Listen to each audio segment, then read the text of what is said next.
about the word taboo. Yeah, yeah. I stand corrected. But what I am saying, to some degree, Yeah. yeah, there's nothing I didn't say talking to Juve, you know. Yeah. I was listening to a conversation the other day whereby there was a debate taking place among scholars in Timbuktu concerning this subject, whether local languages are sufficient for the transmission of Islam. And there are scholars saying that it's important that we are able to relay Islam in our language. There are others saying no, the religion of Islam must be relayed in Arabic. My understanding, correct me if I'm wrong, that the ultimate understanding of Islam comes when you are able to understand the Quran in Arabic. Okay.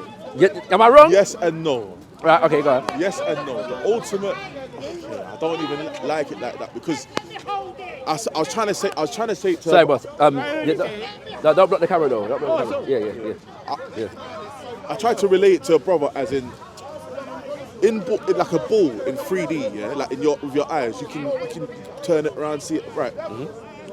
With English, yeah, you kind of having like a 2D representation of that ball from whatever surface you're looking at it. Yeah.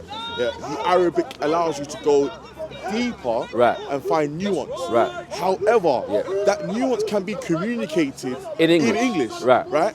It can also be learned, even if you don't know Arabic. Yeah. It can still be passed on to you. You can get the understanding. Right. So it's not a thing of. You would only be hindered if you felt like. I maybe do not want a middleman to go through it, such as myself. Okay. I am continually learning the language. Say, I'm continually learning the language so that I don't have to go through a middleman. Yeah. That being said, even as I learn the language now, it's not as if some people are, but the majority of what I'm learning is corroborated by native Arab speakers anyway. Right. So, like I said, it's still there. Yes, there is reciting in the language that the Quran was revealed. It's Arabic. Your prayer is in Arabic, but it's not because of a veneration of the language, but it's as veneration of the Prophet and emulation of his actions. Yeah. So he says, pray as you see me praying. So we take that literally. We ain't changing no goalposts. He prayed in Arabic, we pray in Arabic. Right. But do I need to then now make sure that all the books in the schools in Ghana are changed from Akan to Arabic? No, it doesn't. And there's no, although some scholars might want to project that. Yeah. And I believe, for my part, for a lot of them, it's from an angle of them thinking them being Arab is supreme. And I've seen arguments that reference hadith to that effect. Yeah, I'm not putting it on the man them. I'm just saying that there are arguments hadiths which I would say have been misunderstood. Maybe so. Yeah. But from the man that are quoting it, they're telling you that it's it's authentic. Them same man them here in front of the camera and I'll ban them. Right, yeah, you know what I'm saying? Yeah. Right, but see, I can work with that in the sense of the fact that if you want to speak Arabic in the masjid, it's blessed. But there's from an African centre perspective, when it comes to there is a thing about elevating African languages to languages of instruction, to languages of politics. Yeah. This is what I'm saying, for a lot of different reasons, and I get it because I wouldn't even.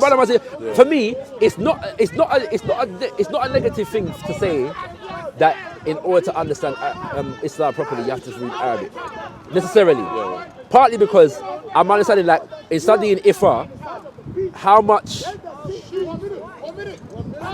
much more understanding I would develop if I spoke Yoruba fluently. Yeah.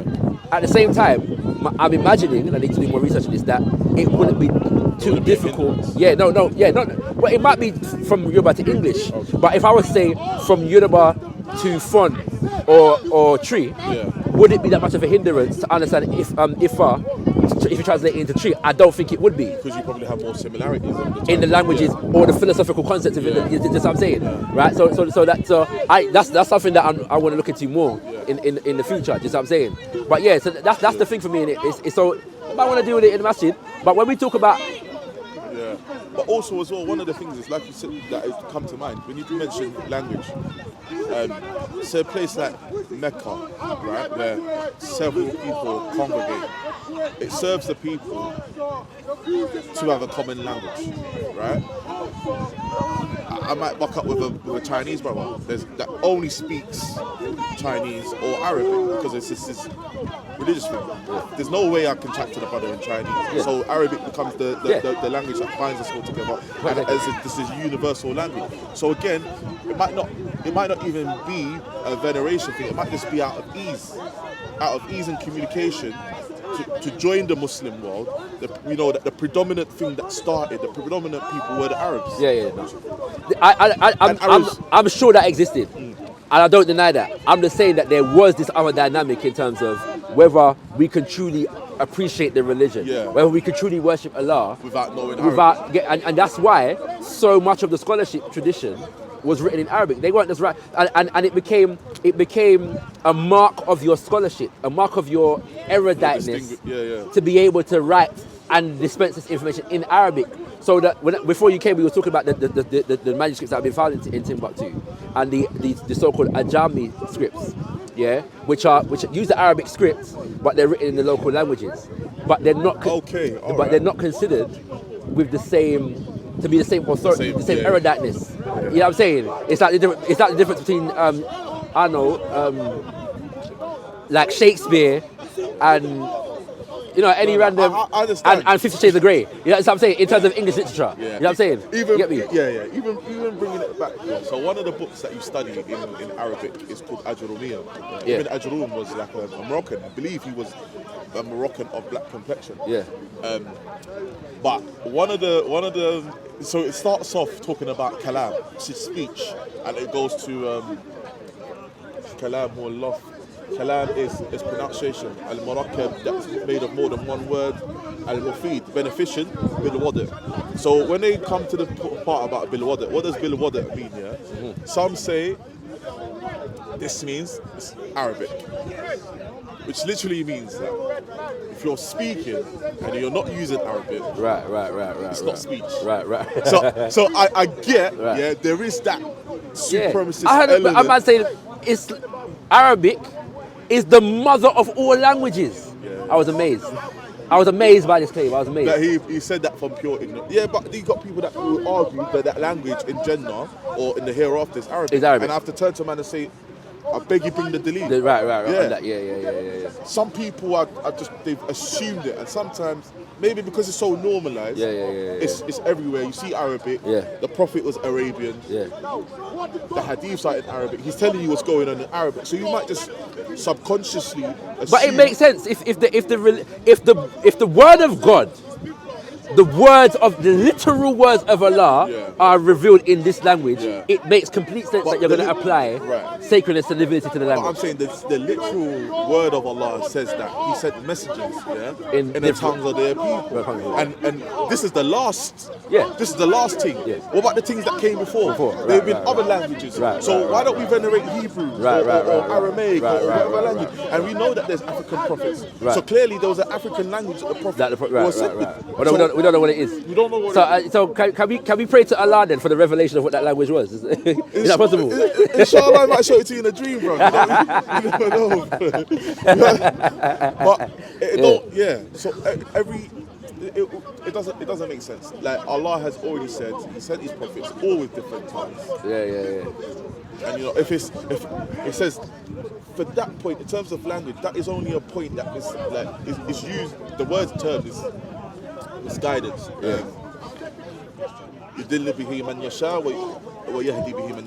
He guides whoever he wants via that point of the languages, or he misguides. But the point is, if that's a point of contention for you, then so be it. If you're going to risk, or not even risk, if you're going to reject the testament based on that, then that's your issue you've got to deal with. For me, I don't know, man. I picked up another tongue. It weren't a thing of I was dying or I feel like I'm more superior now that I know some Arabic. Doesn't mean. In fact, I will chat to a man in English just to make a point. No, I hear that. I hear that. Love the conversation, bro. Yeah, man. I'm gonna come back talk with that Jim on this back treaty thing. So yeah, What stay if tuned. just briefly I explain. won't go into it deeply, but what it is that when so the Nubia converted to Christianity in the 6th century AD, and following that, with the invasion of the Arabs, they was across North Africa. They tried to invade Nubia, and Nubia gave them some licks. So you gave the Moroccans some. No, the Arabs some licks. Okay. Yeah, comprehensive that defeat basically. Okay. And so there was in relation to these, but there was a few wars after that major defeat. As a result of these things, a treaty was signed between them. And Uncle where it mentioned they're going to give slaves off a certain amount. So so Uncle Danjuma's argument is that basically if they were given 300 and something slaves a year to the Arabs, it suggests that they already had slavery going on among them. Right. So I wanted to address that point of view. Okay. So I'm not going to say what I'm going to address. So I'm assuming you're going to negate the serfdom there. No, I'm not necessarily going to do that. I'm not necessarily going to do that. Most Afrocentrics are not going to negate the fact that there was serfdom in Africa. It's not really an argument. The only argument with that is concerned is that it ain't the same as what they brought when they were enslaving us. You know what I'm saying? Okay. So and we would say that for the Arabs as well as the Europeans. So we don't make the argument that the Arab slavery was more akin to what we had as regards serfdom, but the Europeans were the next thing.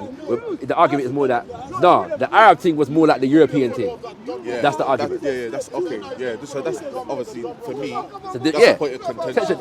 Because I would say to you, the European thing, were nothing like the Arabian thing. Both were Efries though. Shagri. So the only thing I'd say is this: what I'd give you is that the European was more devastating in a shorter space of time. You see what I'm saying? Okay, so the Arab thing went on for a longer period. Period of time. Yes. You see what I'm saying? Yeah, right. So we have to take that into consideration. So But one of the points as well, just sorry to keep you, one of the things that because we were talking about North Africa and their relationship with West Africa. One of the things is, people always come at me, generally speaking, or other black Muslims, and say the Arabs enslaved their people. Now, pardon me if I draw a line in the middle of Africa and say this is the east of Africa, this is the west. As far as I know, I don't know any Akan, that was enslaved by any Arab, right? So, in that context, no, I don't have to deal in terms of my ancestry with what the Arabians did in the east or in the Horn. Yeah. Or I take your point from an African-centered perspective. It don't matter if it was your ancestors, my ancestors, the other brothers' ancestors. You see what I'm saying? Right. Like that distinction. If it was just East Africa and the Swahili states, it's still part of the thing. Okay. So it will be like arguing, and it did happen. It happened more than people give credit for. But it will be like somebody in South Africa arguing, well, that don't relate to us because our ancestors weren't taken into slavery over the Atlantic. But I'm saying, I'm saying certain men in the East Yeah. are saying that. Yeah. They're turning around and saying, Fam, there are certain men in the West that are saying that. You man ain't nothing to do with me. Yeah. So, alright, cool. Man said he don't want nothing to do with me, innit? So I'm just focused on my own, innit? I hear that. You know what I'm saying? But this is the point. And so from an African-centered perspective, that's division. You see what I'm saying? And that's what we get over. That division is what facilitated the enslavement process in the first place, from an Afrocentric perspective. Right. The fact that we couldn't look at our brother and see that he's our brother and our sister, you know what I'm saying? You know what I mean? Like, and unify against this common enemy that we've got going on, wherever our other differences are. You know what I'm saying? Because we did have differences, yeah? That's what facilitated that. So in order to stop facilitating that kind of thing, we got to get over that hurdle and see each other in a oneness. Not that we're the same, like if one is a Yoruba and Ashanti, Kikuyu and whatever, we can deal with all that. We've got differences, but we got a lot that's a lot similar. That's it. Yeah. You know what I'm saying? We've got similar struggles. So yeah, man. Yeah. You know, but anyway, next week we'll continue, bro. Yeah, I'll come back to Uncle Danjuma, you know, with the Buck Treaty. So big up Uncle Danjuma, you don't know. You know what I'm saying? Give thanks, like I said, for entertaining, man. You know what I mean? I know he gets carried away sometimes. Though. It's all good, though, you know what I'm saying? We have to allow the elders to be the elders. You know what I mean? I respect the elder, innit? So that's what I said when I started. whatever I disagree with him on, Yeah. I have respect for him, Yeah, yeah. and that respect is, you know what I'm saying, Yeah. is Bro, me and you know what I'm saying? me and Sheikh Dan Juma, we obviously Right. we got our little Yeah, you know. whatever's, but You know yeah, what I'm saying? So, overall, like, he means well. You know, Man. yeah, man, you know what I'm saying? So respect that. And I know a lot of brothers that share more of my sensibilities are vexed because I don't disrespect man. I don't go on that man. You know what I'm saying? Need to and I think that does a disservice to your thing as well, generally speaking, where you have to. Bruv, you was raised with manners, innit? So that's it. That's it. And people don't know that I knew Uncle Daniel from before this. Okay, yeah. Like he knows my dad. Yeah, you know what I'm saying. So like I'm not gonna come and if my dad saw me on camera disrespect, are you mad? You get me? The meeting stick is still there, you know, my G. Yeah, you get me? So last 2 seconds snippet. Yeah. Free speech. Yeah. African or not? I consider it African. You know, Veli asked me this yesterday, right? About free speech. Yeah. Like, there's nothing about African tradition that I'd say free speech is contrary to the thing. Okay. But what I say is that free speech is not an individual thing from a communalist society perspective. Individuals don't have speech, collectives have speech, if that makes sense. Right. That's what I'm saying. So I would argue that there are various different, if I study indigenous systems, there are various different groups of people that have there's a social order that give, like there's a system, there's systems among certain groups whereby there's a group, a political group for all the women that have married into the group. Do you understand what I'm saying? Yeah. So they represent their issues in the group. As a union type. Just what I'm saying. So that's where the free speech operates. And then when they speak publicly, it's on the behalf of the group. Right. Okay. But whereas in this society, we consider free speech to be an individual thing. I can say what the hell I like. Yeah. It's just, I don't know if that exists in a communal society. It would be irresponsible for every individual to just say what the hell they want whenever they want to say it. Because it might, like, you can't come in front of your elders and just say what the hell you want.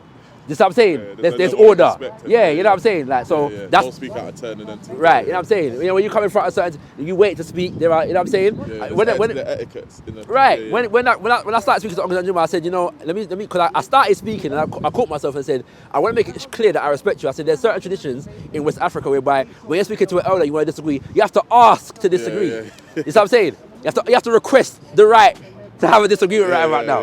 And what that really means is not that your thoughts in your head are your thoughts in your head, but in order to express this disagreement right now, I have to take permission.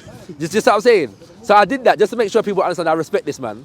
And you know, it's nothing that I'm saying. It comes outside of that context. That's what I'm saying. So yeah, I'd say that. But it's something that I research more in terms of that, because I'm interested in questions like that. In terms of politics. We need to chat about ADOS as well, though. Yeah. Khalid was on that as well, so yeah, we'll do that. Love you, King. Bless up. You get it.